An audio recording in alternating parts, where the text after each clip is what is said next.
In a small village nestled by the edge of a vast open sea, there lived a fisherman named Omar. The village was quiet, with simple homes made of wood and stone, where the scent of the salty air mixed with the sounds of waves crashing against the shore. Omar had lived here for most of his life.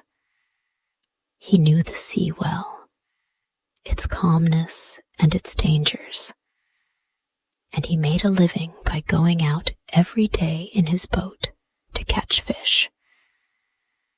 His hands were rough from years of working with ropes, nets, and fish, but his heart was soft and caring. Omar had 2 children, Ali and Noor. They were bright and full of curiosity. Ali, the older of the 2, was always asking questions about the sea and the creatures that lived in it. Noor, his younger sister, loved to draw pictures in the sand, often sketching the boats, fish, and birds that surrounded their village. They were a happy family, their days filled with laughter and stories. But their happiness began to fade when their mother, Amina, became very sick. Amina was kind and gentle, always looking after her family with a smile, even in her sickness. She and Omar had been married for many years, and though she had grown weak, her love for her children was as strong as ever. Ali and Noor would stay by her side day after day, holding her hands and listening to her stories. Remember, she would tell them softly when they asked about the sea. When you feel lost or alone, look to the sea. It will remind you that there is always a way. Be kind, be brave, and never forget that love is all around you.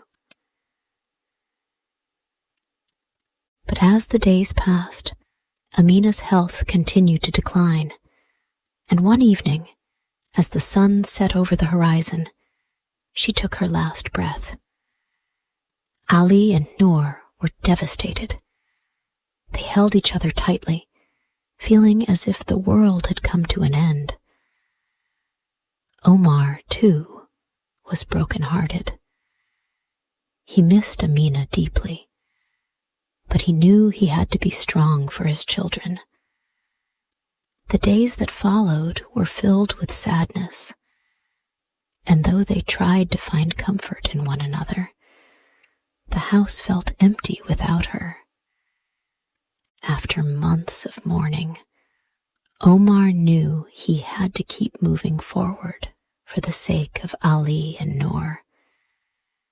The fishing business was hard, and it was even harder for him to manage everything alone. He loved his children dearly, but he was struggling. The loneliness began to weigh on him, and he decided it was time to marry again. He believed that having a new wife might bring some joy back into their lives. Omar married a woman named Lena. She was from the same village and had 2 children of her own, Rami and Layla. Omar hoped that the children would become close and that they would help each other heal from the loss of Amina. But things didn't turn out the way Omar had hoped. Lena was beautiful and charming, and at first, she seemed to care for Omar and his children. She would smile and try to be kind, but there was something about her that felt cold. Ali and Noor quickly realized that Lena treated them differently from her own children. She would give Rami and Layla the best portions of food, while Ali and Noor were left with scraps. Sometimes, when Omar was out at sea, they would go to bed hungry, their stomachs aching. They tried to tell themselves that it was just the way things were, but deep down, they felt rejected and unloved. Rami and Layla, on the other hand, seemed to have everything they wanted. They never went without food or attention. Ali and Noor watched them with longing eyes as they ate well, played happily, and seemed to have everything their hearts desired. The house, which had once been filled with laughter and warmth, now felt cold and lonely. One day, when the hunger and sadness seemed to have taken over, Ali and Noor decided to leave the house. They wandered down to the shore, where the sea stretched out before them, as vast and endless as their sorrow. They missed their mother terribly, and sometimes, when they felt lost or alone, they would sit by the water, listening to the waves and thinking of the words their mother had said to them. It was during one of these quiet moments that they met Hassan. He was an older fisherman, not much older than Omar, but with years of experience in his weathered hands and kind eyes. He was carrying a large fishing net, and as he walked along the beach, he noticed Ali and Noor sitting by the water, their heads down. "Why do you look so sad?" Hassan asked gently. Ali and Noor looked up, surprised to see someone had noticed them. They had grown used to being ignored, even in their own home, and for a moment, they didn't know what to say. But then they told Hassan about their mother, their father, and their stepmother, Lena. They explained how they were often hungry and how Lena always favored her own children, leaving them with little. Hassan listened carefully, nodding as they spoke. "You know," Hassan said after a pause, "I think your mother was right. The sea has a way of bringing hope to those who need it. Don't worry, children. I have plenty of food today. Take this." He reached into his bag and handed them some freshly caught fish.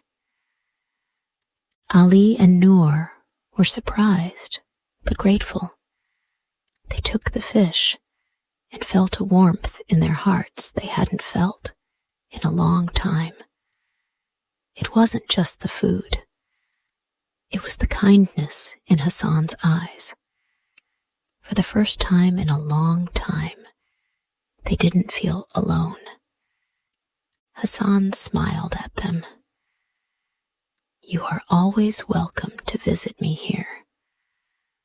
I'll share my food with you whenever you need it. The sea is full of gifts, and you deserve to share in them." From that day on, Ali and Noor would sneak away from home to visit Hassan. He taught them how to fish, how to mend nets, and how to respect the sea. He didn't just feed them, he fed their spirits. With Hassan, they felt safe and loved, and they began to forget the hunger that had once gnawed at them. As time passed, Ali and Noor grew stronger and happier. Their cheeks filled out, and they seemed healthier than before. They didn't feel as hungry anymore, and the sadness that had once clouded their eyes began to fade. But as they became more joyful, something changed in Rami and Layla. They began to notice their step-siblings' improved condition. It wasn't just the food. They seemed more alive, more energetic, as if a weight had been lifted from them. Rami and Layla were curious. They knew their mother had always favored them, but now they were starting to feel that something was wrong. They decided to follow Ali and Noor one afternoon, keeping their distance so they wouldn't be seen. As they walked behind their step-siblings, they saw them heading toward the shore. They watched from a distance as Ali and Noor met Hassan by the water. Hassan handed them some food, and the three of them talked and laughed together. Rami and Layla were shocked. They had never seen their step-siblings so happy, and they realized they had been hiding something from their mother. When they returned home, Rami and Layla couldn't contain their curiosity. They told Lena what they had seen. At first, Lena didn't believe them. She couldn't understand why her stepchildren would go to someone else for help when they had her. But as she thought about it more, a feeling of jealousy began to stir inside her. She was the one who should be in control, not some fisherman. Lena had always been used to getting what she wanted, and now she saw an opportunity to take control. She approached Omar one evening when he returned from the sea. "We need help with the fishing," she said, her voice sweet but firm. "Why don't you ask Hassan to come and work for us? We could use more fish." Omar, who trusted Hassan and had always been grateful for his help, agreed. "That's a good idea," he said. "I'll ask him tomorrow."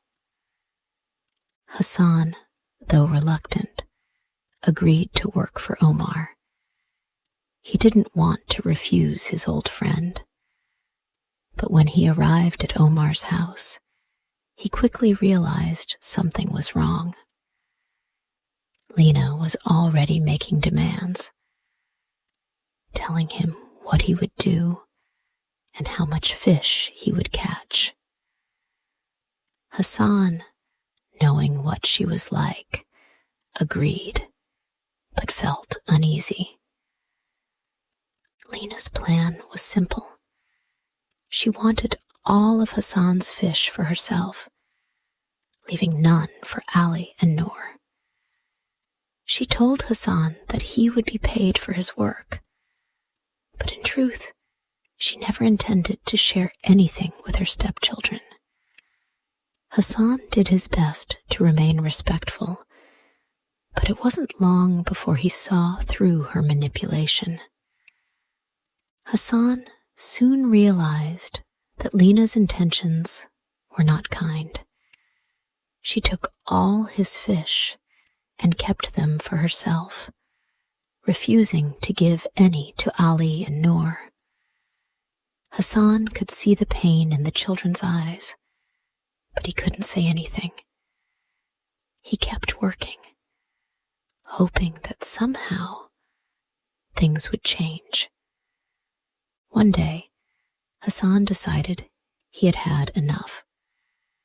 He began teaching Ali and Noor how to fish properly, showing them how to cast their nets and catch their own food. He didn't want them to rely on anyone, especially not someone like Lena. As the days passed, Ali and Noor became skilled at fishing, just like their mother had taught them. They no longer went hungry. They could stand on their own 2 feet, with the sea as their ally. End of first part.